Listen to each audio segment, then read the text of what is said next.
All right, we can't have that. That's not going to be a thing here, because for this conversation, we need this.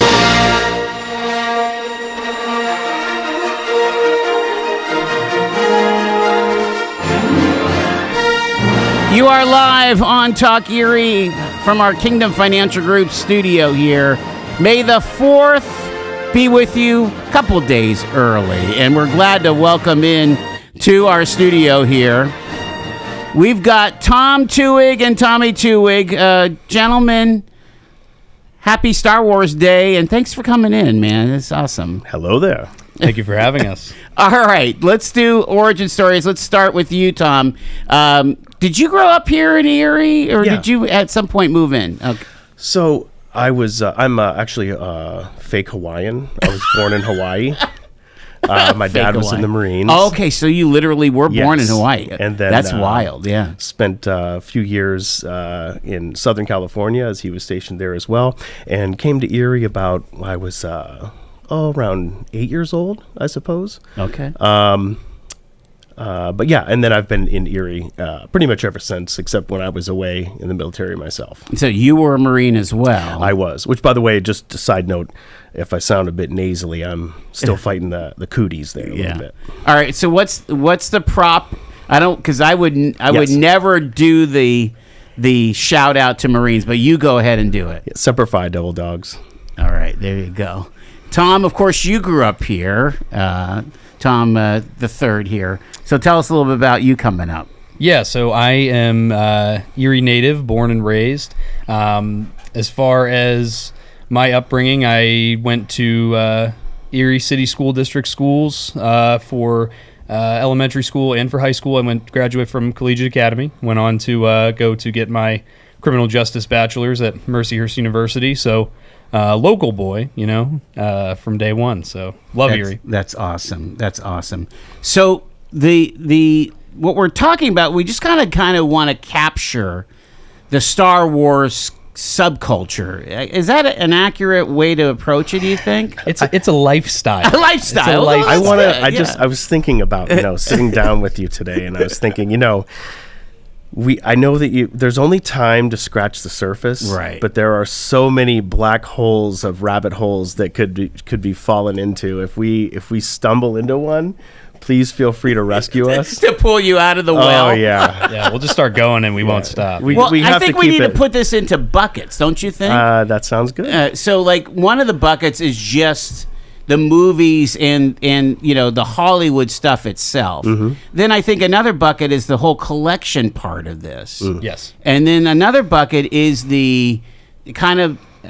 this is going to sound like I'm swearing at you, but like the cosplay, the actual performance, when you go, I mean, what do you guys call that? What's the proper You could term? say cosplay. Can you really? Yeah. Okay. Yeah. I didn't know if that was insulting or not. No. But if you said furry, that might be something. We don't do that. like Chewbacca or something I guess that's walking the line, isn't it? Yeah. It's walking the line. It's a gray area. Oh my gosh. So I want to make sure I get this right. I got the Hollywood, I got the collections, I got the cosplay, and then the fourth one would be the media, and I want to start there because, Tom, you have a very extensive media background when it comes to Star Wars. So talk about that. Yeah, you mean like my stuff that I do? Yeah, your Blitz deal. So I am in the YouTube side of things mostly. I have a YouTube channel called Blitz Transmissions. It just really stems from my passion for the franchise.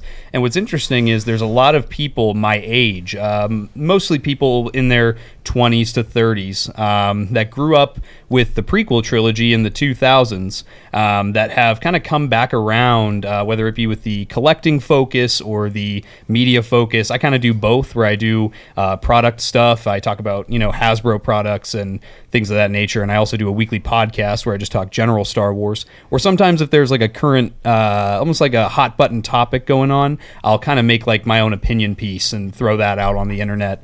And that's kind of like what really gains the most traction right now online. People like to talk about more the nuance of Star Wars, whereas 15, 20 years ago it was more like did you know videos or lore videos, whereas now a lot of people are talking about who's getting cast for what role, what does this, what's the nuance of what this script story beat is, things like that. So, Tom, are you surprised at how, when we were kids, and again, you're a little younger than I am. Mm-hmm. My first Star Wars was in 1977. Mm-hmm. I was 15 and watched the original, and we were agog by it. By the time 1980 Empire Strikes Back, I saw that movie 8 times at the Mill Creek Mall Cinema. Respect. We were overwhelmed by Revenge, and so, but to think that it is an active, living being, ecosystem, living universe, a cinematic universe, even today, that would have never occurred to us. No, it's very interesting. It actually became a part of our culture. It's not just a show, some books, a couple movies. It's something that, so people that are Tommy's age, friends of his, professionals in the fields, for example, the people that are trying to make Star Wars media now grew up with Star Wars. It's it's the reason they got into entertainment and storytelling and filmmaking and writing. When we were kids, when I was a kid, it was a fun thing. It was a catalyst that brought the neighborhood kids together to play a single theme, and then have creative play under this theme. Mm-hmm. Now it's we would buy a figurine and play with it. Yes. I try to tell Tommy to all of his millennial and Gen Zer buddies, there was a time when neighborhood kids actually went to one of the porches in the neighborhood and played with action figures. Right. And we made up our own stories and all that, But and actually, so that whole those wonderful memories that I had as a kid playing with those action figures, making up stories and just being creative and playing off of one another as we improv what's happening next, and my character shot yours, no he didn't, he missed. I actually passed all of that along onto Tommy because I'm a recovering collector. I had I still have piles of opened action figures. Do you really? So the two of us would play, and we would have these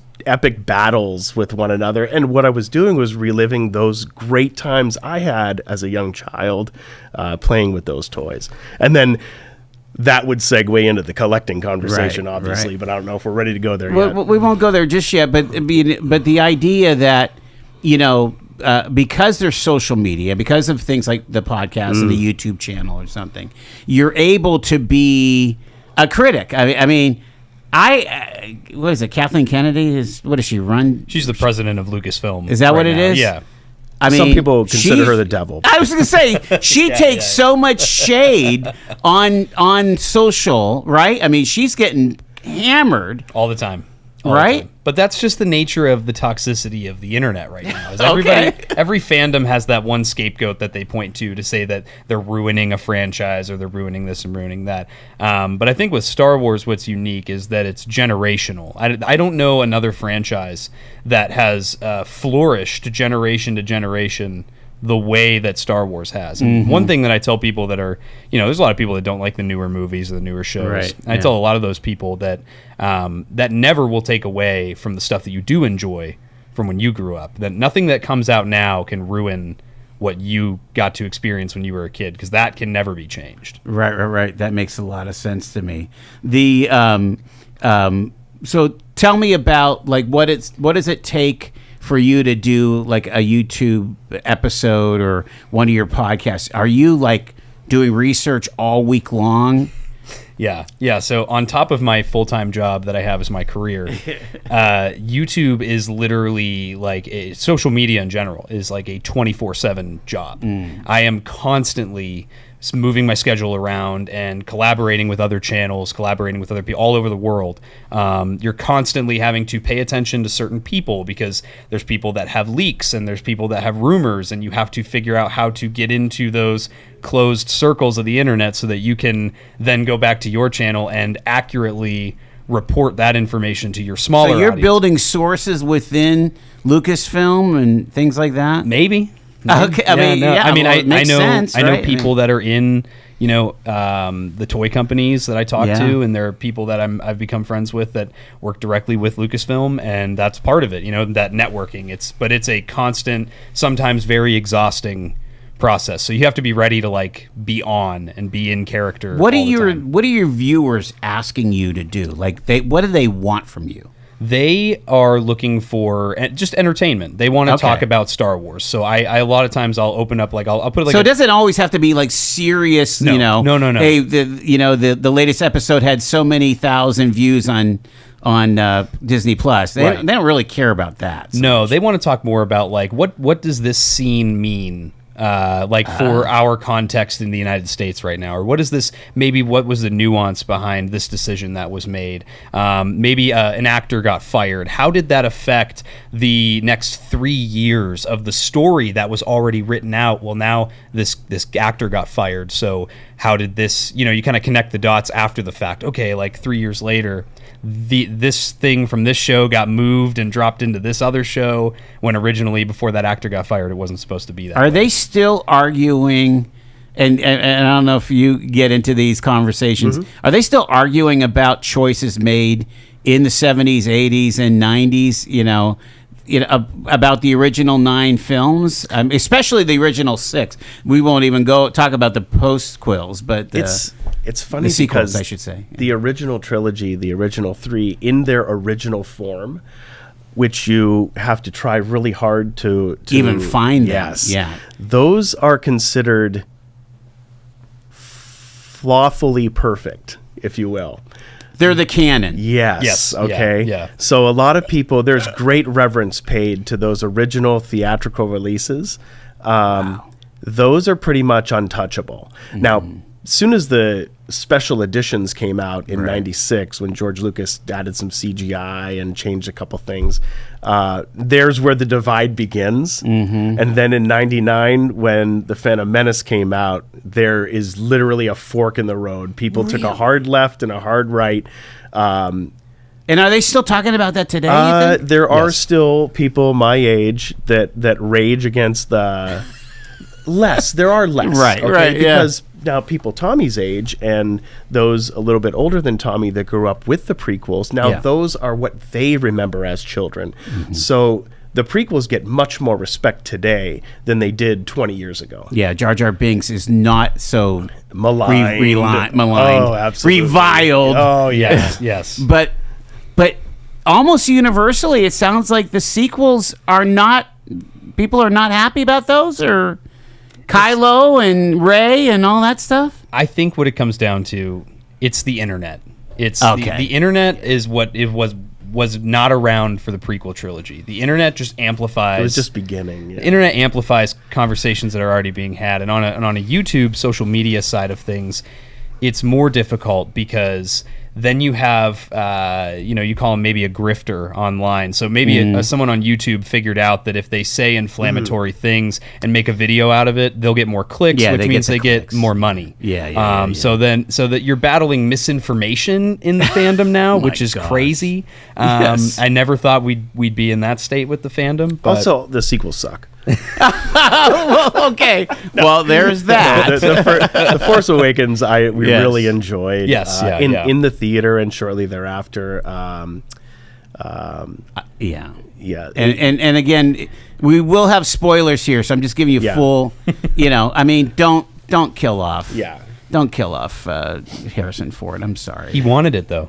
Did he He really? did. He didn't even want to. He didn't even want to be in Return of the Jedi. He wanted to be killed in Well, originally Empire. he thought that the he felt that his character's story has ended, and what better way than to sacrifice himself for his friends? I mean, it wasn't just because he hated Star Wars and didn't want to do it anymore. Yeah, that's it. Yeah. All right, we've got to take the first break here. I'm talking to Tom and Tommy Twohig here. It's Star Wars. May the 4th is Sunday, and so we're celebrating collecting and talking about the whole ecosystem. Stay with us. It's Talk Erie and the Joel Natale Show.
John Williams makes his appearance on the Joel Natale Show. We're celebrating May 4th here, Star Wars with Tommy Twohig, and I want to pivot to Hollywood here. I've got about 6.5 minutes, guys. Again, give us an update on like how many Star Wars projects are there in the realm over there. You know what I mean? So that's a pretty big issue. I guess big topic right now of conversation is right now. I think they're starting to course correct, but the last 5 years have been a lot of Lucasfilm announcing a lot of series and announcing a lot of movies, showing you a logo, showing you this is this new project we're working on, and then they go nowhere, and we never hear about them again years and years later. And they finally, at Star Wars Celebration in Japan a couple weeks ago, started to course correct that. Yeah, the first answer to that question is nebulous. Yeah, really, it changes constantly. It has. But I keep on hearing Andor. It was in third season or something. Second season. That's coming out right now. Yeah, that's out right now. Yeah, and that's on Disney Plus. Yeah. Okay. Mm-hmm. And that's pretty much the home of all this. I mean, these budgets have got to be extreme, right? A couple $100 million for a series, usually. Yeah. Mm-hmm. Yeah. Unreal, and you wonder how they make that connection as far as profitability, because for them, for it to be a streaming only scenario, no theater receipts. It's wild, right? Nobody really knows the real numbers of streaming viewership. Right. Those companies protect that. Netflix, everyone. We don't know how many people are actually, and we don't know I have no idea how the profitability works or how the money flows in that scene. But real quick, you mentioned Andor, so I just would say if anybody is curious about, so Andor is the mature, grown-up, adult Star Wars that probably my generation was hoping the prequels would have been in 1999. It's adult themed. It's adult paced. It's more realistic, if you will. It's within the Star Wars universe. Everything feels tangible somehow in a galaxy far, far away. And it feels dangerous. Yes. And you could be sitting on the edge of your seat watching this show if anyone's interested to try it out. So my understanding is it's really important that people understand where each piece of product that comes out of Lucasfilm fits in the timeline of the Master 9 9 movies. Is that accurate? Yeah, that's okay. very So where important. does Andor fit? Andor is interesting. So the first season, I would say, takes place about in universe 5 years before the first Star Wars movie. So it's before A New Hope. Okay. And then the second season is broken up into 4 chunks of 3 episodes. Each chunk of 3 takes place they jump a year every 3 episodes. So you close the gap, and then the end of this season that we're in right now will supposedly seamlessly tie into the beginning of the movie Rogue One, which came out in 2016, which Rogue One flows directly into A New Hope. It's hard for me to understand how a young boy on Tatooine would be at all part of the grand scheme of the Resistance and the Empire. How do they? It worked beautifully in A New Hope in episode 4, but still. And again, I'm going way in the weeds here, but you know what I'm saying? Like, go ahead, Tom. So, the Andor and what we were talking about with Rogue One, those don't have anything to do with Luke Skywalker. Okay. These are more of the socio-political story of the galaxy and how it came to having an empire ruling over it. Gotcha. And then what were the repercussions on the democratic societies with the empire now controlling them, and then what do those societies do to fight back? And that's where you can get these little political nuggets Yes. embedded, right? All day. Andor is heavy with that. Is that right? Very on the nose sometimes. All right, so I got to ask true believers here: is there too much Star Wars? Never. Okay. That are we point. to a saturation? We were getting to a saturation point. So, what was his name? Chapek, but we call him Paycheck.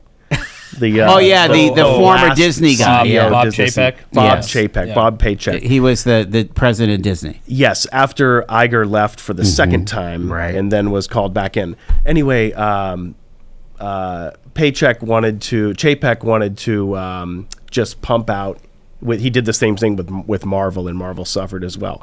Just pump it out. We need to show our shareholders that we're going to pump out 30 different shows, movies, what have you, In 5 years, and we're all gonna get rich, But the problem was it ended up being watered down slop that nobody really liked. So sometimes leaving asking for more. When you consider the original Marvel, the Avengers leading up to Endgame, you did have high anticipation for each of those movies, and Yes. Yes. But then after it was over, and again, spoiler alert, Iron Man dies. You really saw quality fall off the cliff. Yeah, absolutely. And that's what you got to guard against with this series, I would think. It started well, and then as more stuff started getting pumped out, it became very watered down and diluted, and to the point where, as someone who analyzes Star Wars, you couldn't even keep up. By the time you were finished watching the new show one time, you wanted to do your rewatch, but then the new show's coming out in a week, so you can't even keep up. Some were simultaneous. Some came out at the same time. Yeah. All right, I got 20 seconds. The animated stuff you guys love, right? Yeah. Oh, you it's love the amazing. Clone Wars. Honestly, based. Bad Batch, Clone Wars, Rebels, amazing. So don't just disregard them if you're Don't a sleep on live the action animation. fan. No, the Clone Wars is a requirement. Yeah. Okay. Well, wow. Okay. We're hearing it from Tom and Tommy Twohig. We've got to go to our break here at the bottom of the hour. We are celebrating Star Wars. May the 4th be with you.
I think that's Leia's love theme there, part of the Star Wars main theme.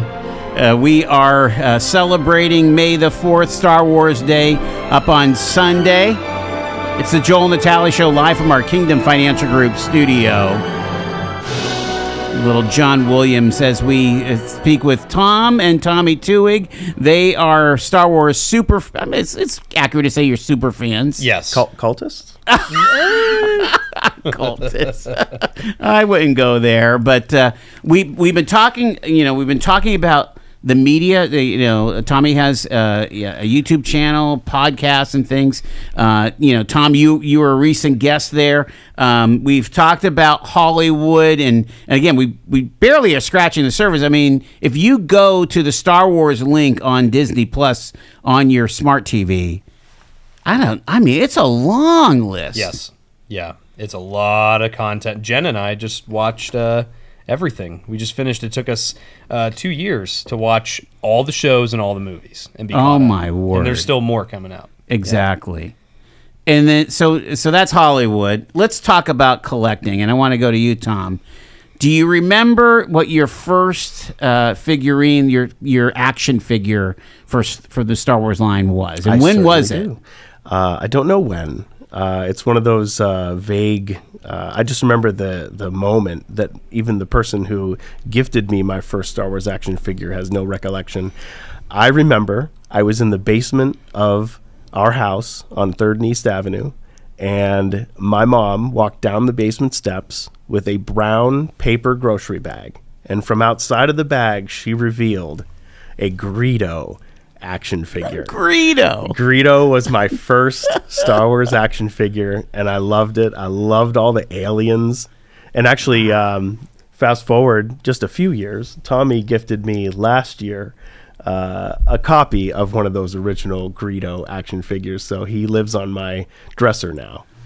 Okay, so how did you find it? What would be the story of getting a copy of one of the originals? So there's select places. You have to be very careful with the vintage Star Wars stuff. It's very pricey if you want mint condition stuff. Were they manufactured in the 70s though, or yes, in the 80s? 70s? They were. 80s. Yeah, but there are a lot of people that do knockoffs. So I was going to say, yeah, bootlegs. So you have to go to toy shows and you have to be very careful. So there's this one that I love to go to. They put it on 3 times a year in Girard, Ohio, called Toy-Hio Toy Show.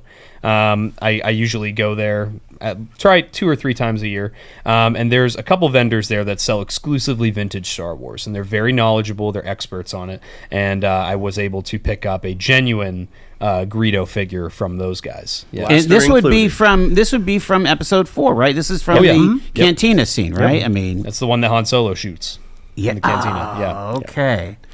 Wow. Oh no! You just scratch. You just my brain is itching first. right now. Yeah. Han not only shot first. Han only shot.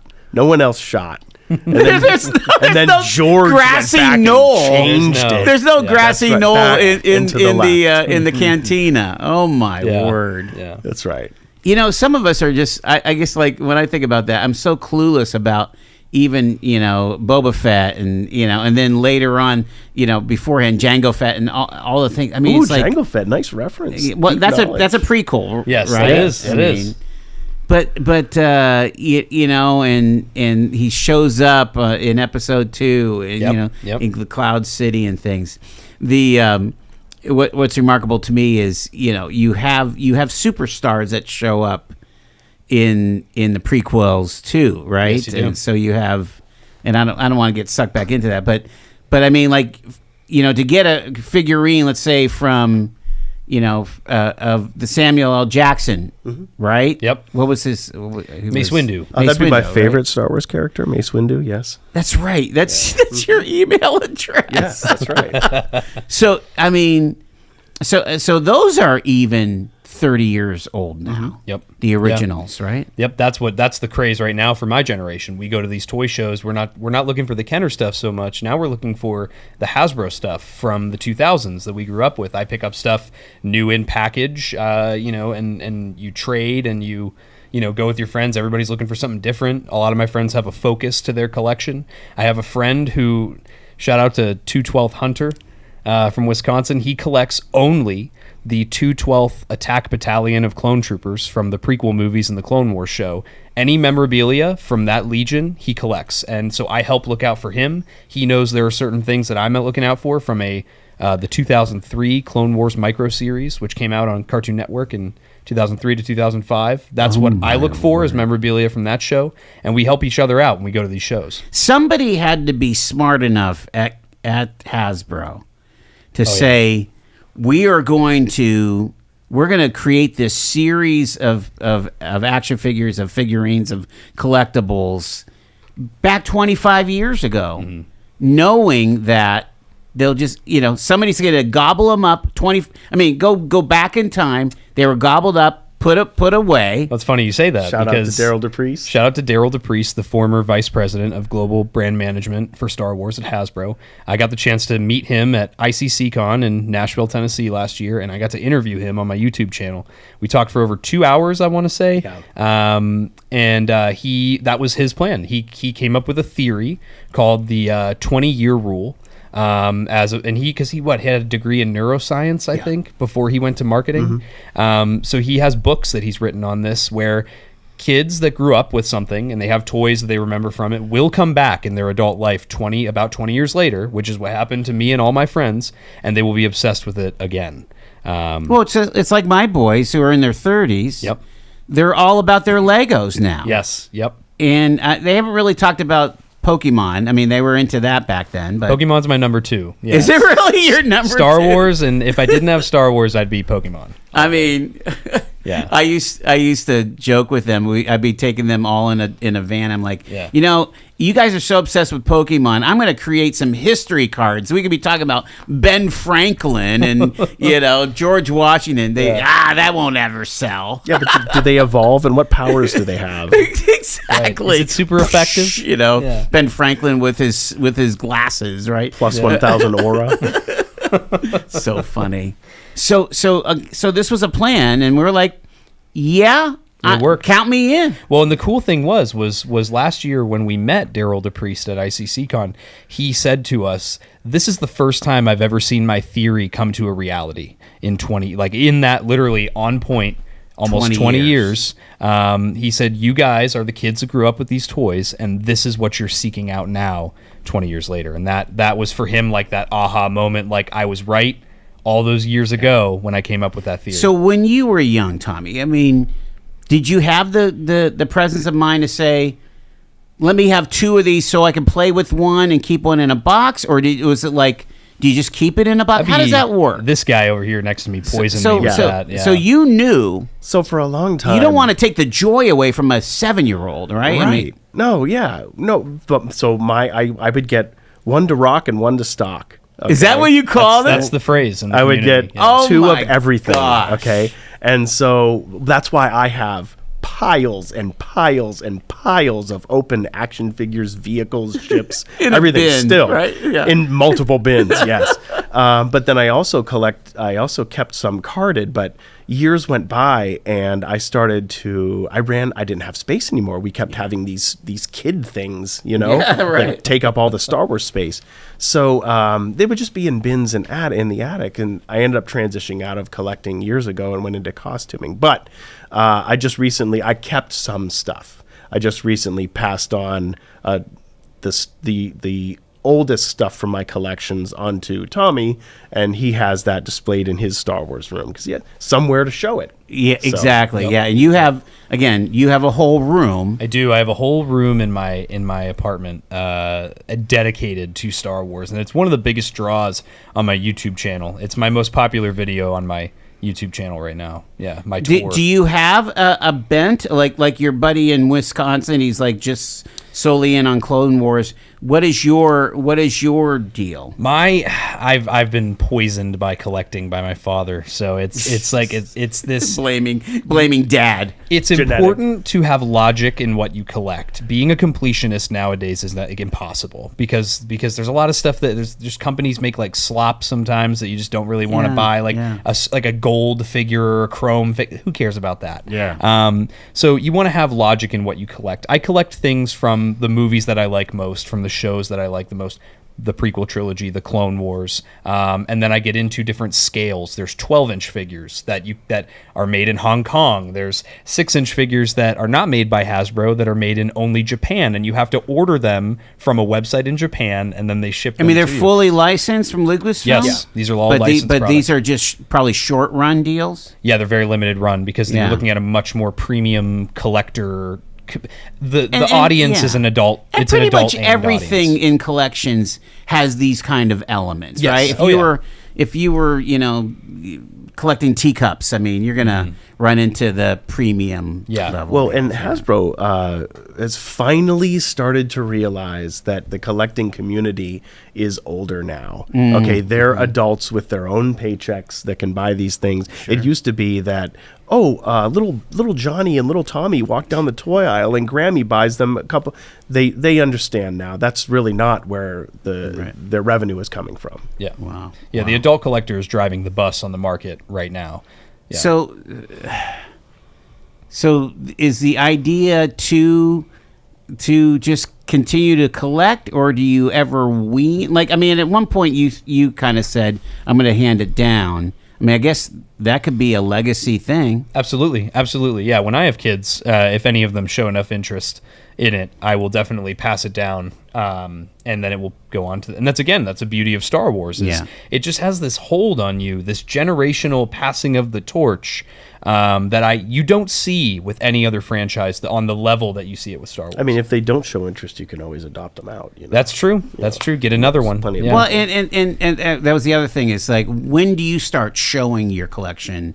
Like, do you have extras that you would go out and show, or how does that work? It's, I mean, well, and the beauty of my YouTube channel is I'm getting to the point now where my online stuff is funding my hobby, which is absolutely crazy, and I'm very blessed to be able to. You're talking about money from YouTube because of the money number from YouTube, Patreon. People buy merch with my logo on it from my YouTube channel.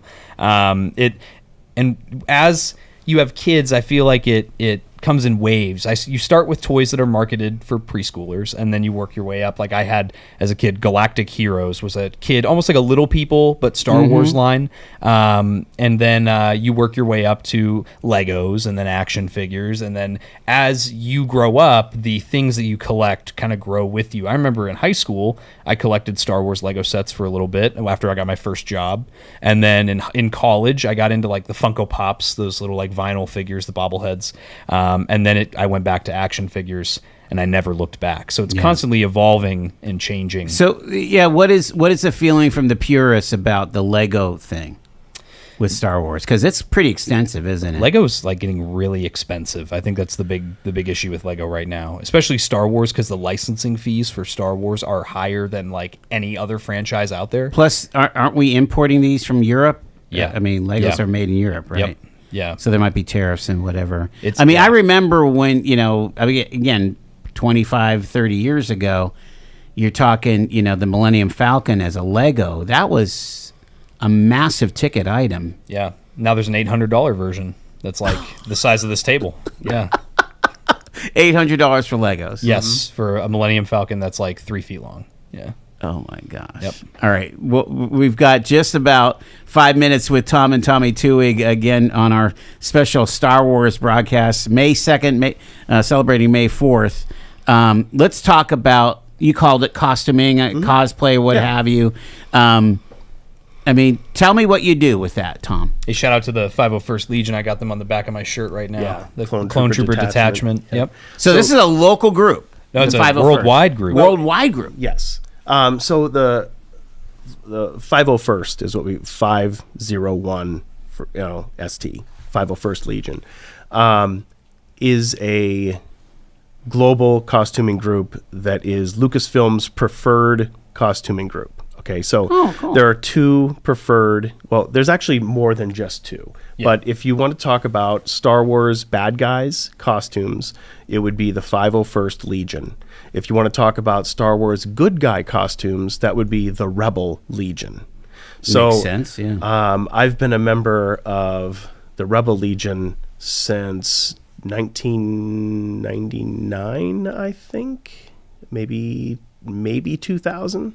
And then I joined the 501st Legion, which a lot of people associate with like stormtrooper costumes, armored costumes, things like that. So the 501st Legion, Albin Johnson that started the 501st Legion did it because he and a couple friends had made some stormtrooper costumes to go to the 1996 special editions of Star Wars. And so they were showing up at the movies Yes. as stormtroopers. Yes. And these are homemade costumes. Yes. So parts, they weren't not. There was nothing store bought. Okay, they had to make everything sourced from different areas, what have you. But fast forward to basically. Currently, the 501st Legion, we do a lot of charity events. Right. And we do Lucasfilm marketing stuff. They like us because we volunteer for free. There's no money involved with these costuming groups. Everything is volunteer. We're not allowed, actually, to accept money. If people insist, then we ask that they give us donations of toys when we do children's hospital visits and give the kids Star Wars toys. So, but it's basically a charity, professional level costuming group. I love that. Yeah. And that's got to be really rewarding. Now, tell me what it takes. Okay, so are you a stormtrooper? Is that what you're? We are clone troopers. You're clone troopers. Yes. A better class of soldier. Yeah, it's basically like a say. stormtrooper, but 1,000 times better. Yeah. Is that right? Yes. See, again, this is my lack of Prequels. knowledge. I always thought that the stormtroopers that you saw in episode 4, 5, and 6 were clones. Anyway. Initially, that was George Lucas's. If you look at some of the old action figures, it does mention stormtroopers being clones. Okay. And the current canon on that is that some maybe are still old, very old clones. Okay. Gotcha. And how do you get? What's the fella the British actor that is a stormtrooper in the episode 7? Who am I thinking of? John Boyega. John Boyega. Yeah. Yep, How do you come up with that as a clone? He's not a clone, I guess. No. He's just a stormtrooper. He signed up. Huh? In universe? Well, they were like forced into kidnapped as babies and raised in the Okay. military. Yeah. Is that how that That's how that works? works. story. All right. So, and Tom, okay, so you are a clone trooper as well. Yes, right? I am. Arc Commander Blitz, who is also the mascot of the channel. Commander Blitz. He is he's created, I'll make this quick. He's created about Blitz, a football reference. He is themed after the Pittsburgh Steelers because the creator of the Clone Wars show, who made that show with George Lucas, Dave Filoni, hails from Pittsburgh, went to Edinburgh University, graduated from there, and now he is like second in command at Lucasfilm. Did he come up through animation? Yes, he did. He Okay. worked on Avatar: The Last Airbender before Wow. he did the Clone Wars. King of and the so- Hill before that. Yeah, because he loved the Steelers and the Penguins Yeah. so much, he made this clone trooper, Arc Commander Blitz, and he's a Steelers reference. Yeah. That's Yeah. hilarious. And so that's the character. With the help of my father, we made that costume together. Bought some parts from different people all over the world, and my dad also makes some parts himself. And Are you 3D print them, or how do you do them? No, I use just sheet material and just do everything by hand and just a couple simple machines. Oh my gosh. yeah. So talk about where we would see, because I was mentioning as I was promoting you guys that you'll do the Erie Comic-Con and so something like that. Comic-Con Erie, Zubu, the Erie Otters Star Wars night. That's just local stuff. Seawolves. Seawolves games. If anybody wants something local, they have to reach out to the 501st.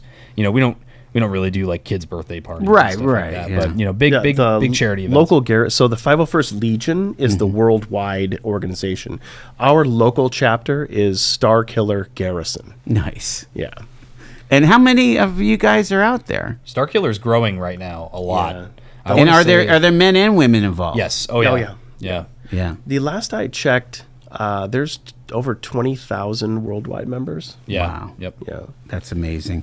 And you mentioned you're part of the 501st, but what about this Rebel Legion? So will we see like a Han and a They work Luke? together. Yeah. But I mean, people will cosplay Han and Luke and Leia and all that. Yeah, and Chewbacca. Chewbacca. Yeah. Oh if you're my any gosh. good guy, from the franchise, then you're considered Rebel Legion. How about It's- that like fish commander? What's his name? Admiral Akbar. He's one of my favorites. I haven't seen one locally. You haven't. You've seen have them not.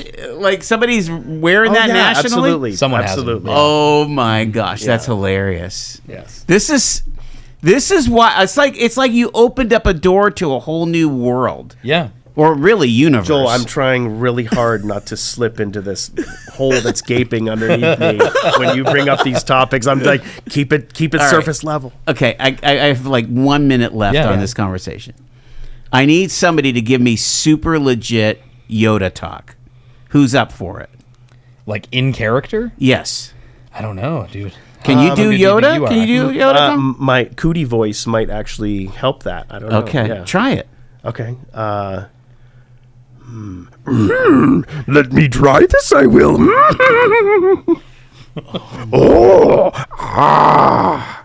I love it. Lost a planet? Master Obi-Wan has. How embarrassing.